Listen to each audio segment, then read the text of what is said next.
Ya, Nahdlatul Ulama. Dauh yang pertama akan disampaikan oleh Gus Ahmad Nadif Cicit Kiai Haji Raden Asnawi Kudus. Kepada beliau kami haturkan.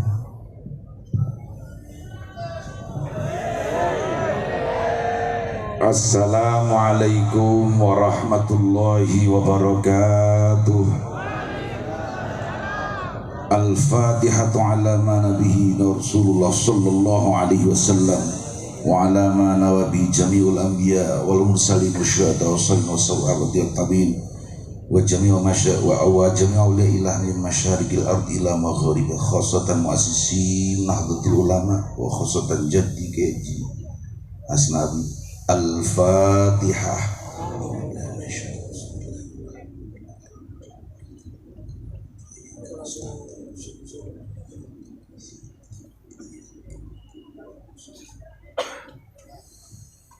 Bismillah, alhamdulillah, wassalatu wassalamu ala rasulillah wa ala alihi wa sahbihi wa mawalah, amma ba'd.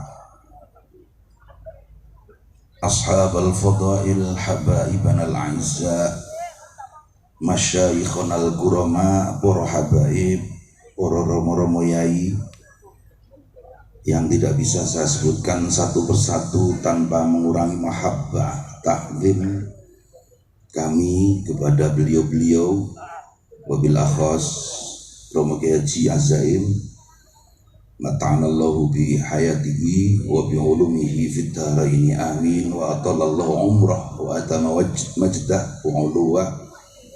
Romo-romo sanesipun, ibu pejabat, bapak ibu pejabat, hadirin hadirat, warga Nahdlatul Ulama Banyuwangi. Tanggal 18 Januari yang lalu, Simbah Kiai Haji Raden Asnawi diperingati haulnya yang ke-65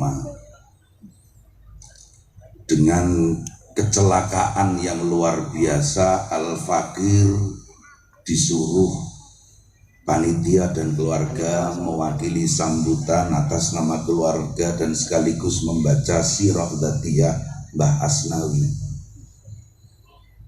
Yazkuruni anadza qawlu Zaid bin Sabit, wallahi law hammaltumuni ala naqli jabalin minal jibal lakana ahwana alayya min dzalika.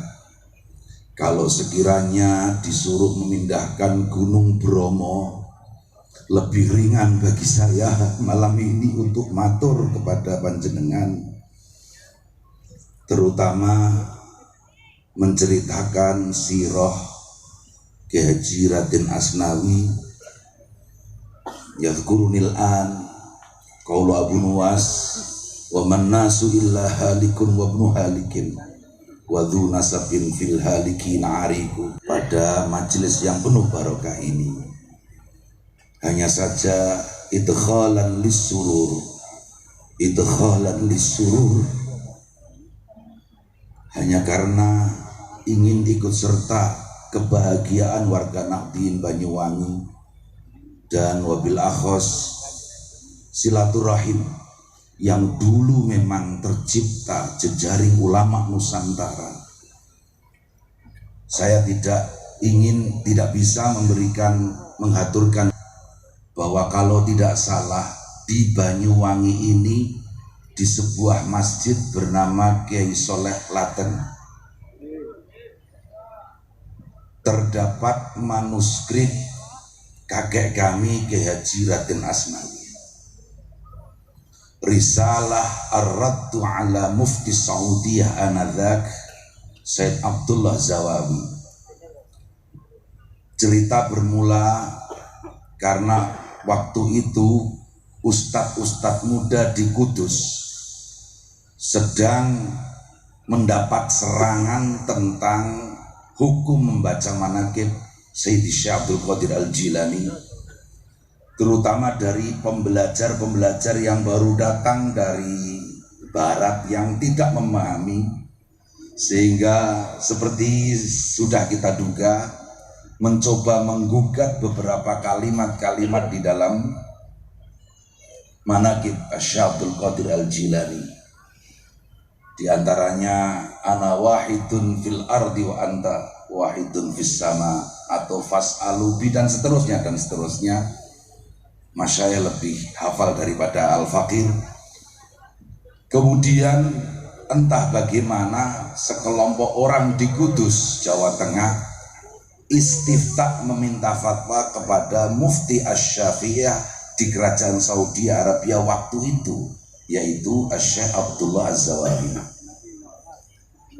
Mufti ternyata kemudian berfatwa secara harfian dan kemudian berfatwa bahwa beberapa kalimat di dalam manaqib Syekh Abdul Qadir Al-Jilani dipandang sesat.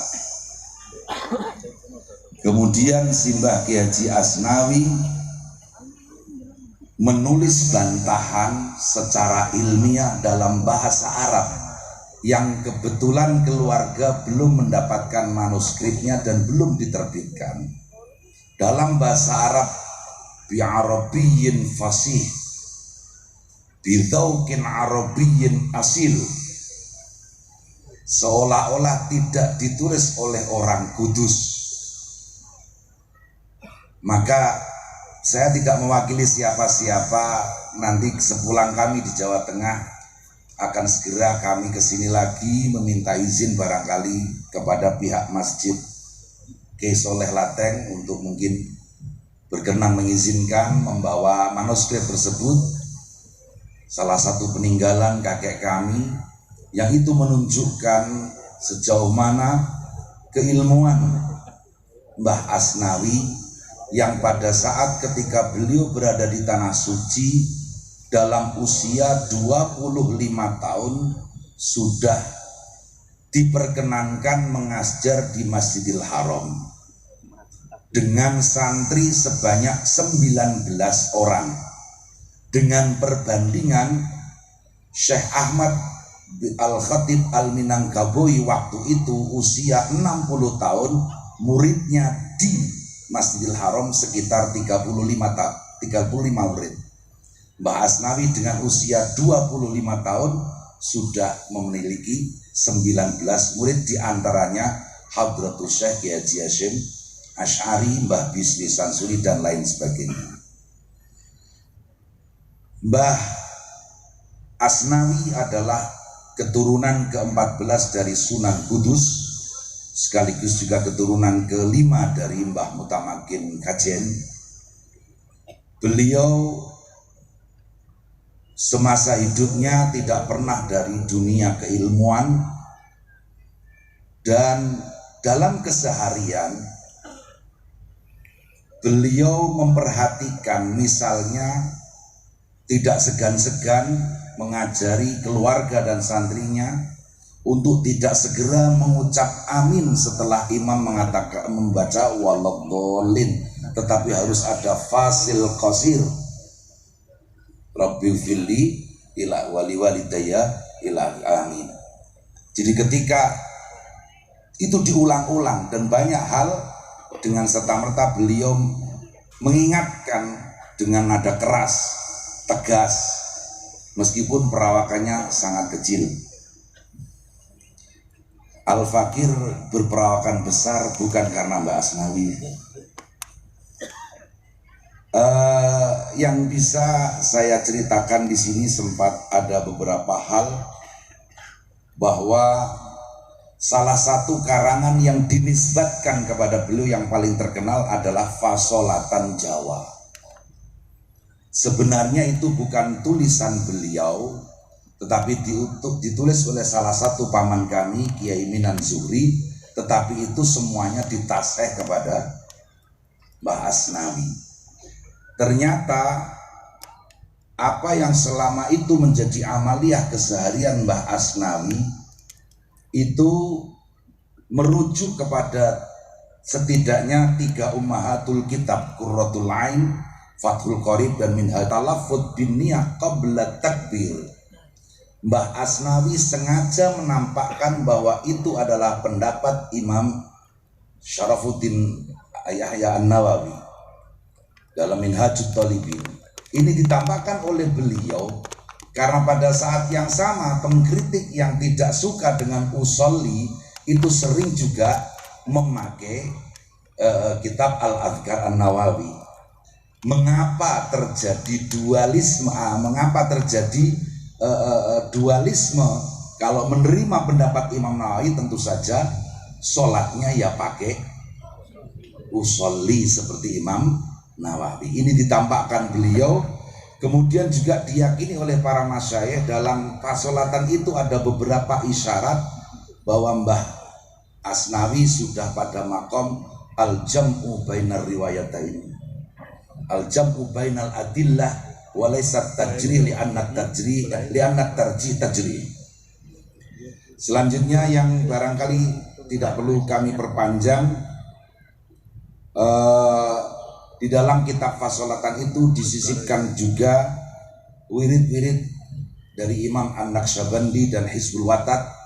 Beliau kombinasi menjadi sebentuk wirid harian yang diamalkan oleh para santrinya dari dulu hingga sini.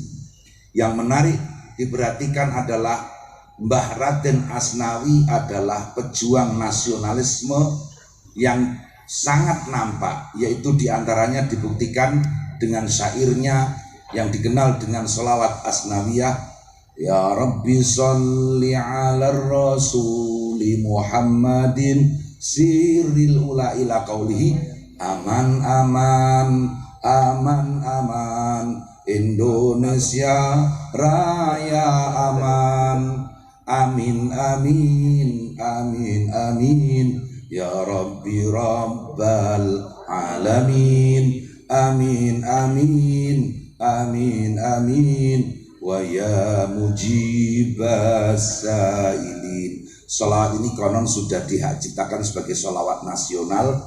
Ada yang mengatakan sholawat Indonesia Raya. Kemudian juga suatu ketika Simbah Kiai Haji Raden Asnawi didatangi oleh Van der Plas. Van der Plas hampir sama dengan Snoek Oorgroenje, yaitu tokoh-tokoh manapun, tokoh-tokoh simpul yang mengadakan perlawanan dan mengorbankan semangat nasionalisme pasti didatangi oleh kedua tokoh orientalis ini, yaitu Van der Plas dan Snoek Oorgroenje. Mbah Asnawi kebagian didatangi oleh Van der Plas, diajak berdialog dalam bahasa Arab secara fasih dan ditawari jabatan sebagai penghulu di Kabupaten Kudus, tetapi dengan halus beliau menolak karena kalau kiai ya makomnya kiai, jangan pindah habitat jadi politisi. Kiranya itu yang bisa kami haturkan. Al-Fakir mohon doa restu namanya Kiai Zaim, karena benar-benar tanpa basa-basi kami tidak pantas mewakili Al-Maghfur lahu Simbah Kiai Haji Raden Asnawi. Sekedar perkenalan pribadi, Al-Fakir bin Abdul Mujib bin Soleh Amin, menantu Mbah Asnawi, yang mana menarik antara menantu yaitu kakek kami Mbah Soleh Tayu, juga salah satu mustasar PBNU pertama bersama mertuanya. Kalau simbah kami Mbah Soleh Amin Tayu menghalalkan kepiting, tetapi Mbah Asnawi mengharamkannya. Tetapi Mbah Asnawi menghalalkan rokok, simbah soleh kami mengharamkan rokok. Maka ketika Mbah Soleh kakek kami pergi ke Kudus sowan ke mertua, disuguhi rokok oleh mertuanya. Demikian juga Mbah Asnawi ketika pinarak ke Tayu disuguhi kepiting. Inilah perbedaan para ulama yang luar biasa dan tidak pernah membawa masa. Tidak pakai takbir lagi kata Ra'asa. Perbedaan yang luar biasa. Dan Mbah Soleh memang sangat syadid dalam hal rokok. Cuman cucunya yang pegang mic ini perokok berat. Kalau ditanya oleh abah saya ikut Mbah Buyut saja. Demikian dan Allah wa iyyakum wallahu muwaffiq ila aqwamit thariq. Wassalamualaikum warahmatullahi wabarakatuh. Terima kasih disampaikan, jazakumullahu khairan. Dauh yang kedua, penyampaian sirah